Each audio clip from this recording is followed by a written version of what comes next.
When that alarm clock goes off at 4 or 5 in the morning, your mind says no. You just say, it's just what we do. It's what we do now.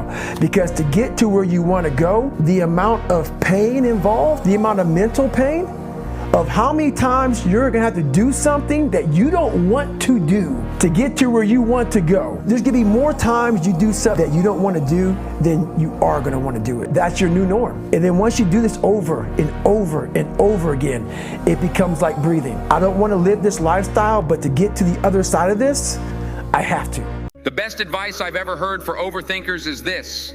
It's a quote that has helped me immeasurably. And it's from a book called The Horse, the Boy, the Fox, and the Mole. And one of my favorite quotes out of the whole book is, a boy and a horse are in the woods. And a boy says to the horse, I can't see a way through. And the horse says, can you see your next step? And the boy says, yeah. And the horse says, then just take that.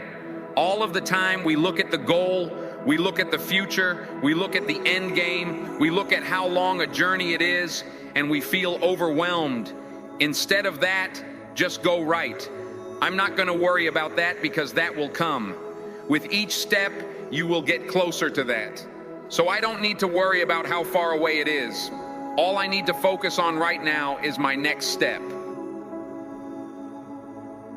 Don't complain. Don't talk negative. That's average people talk normal.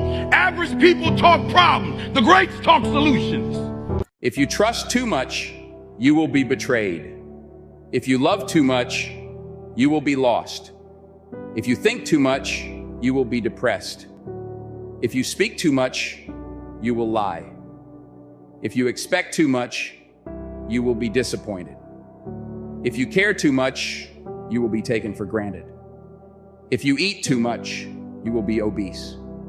If you spend too much, you will be poor. You will have no future. If you look too much, you will lose your focus. If you pursue life too much, you will lose everything. The morale is simple. Balance is the key to a fulfilling life. Too much of anything can lead to ruin, while moderation keeps you grounded.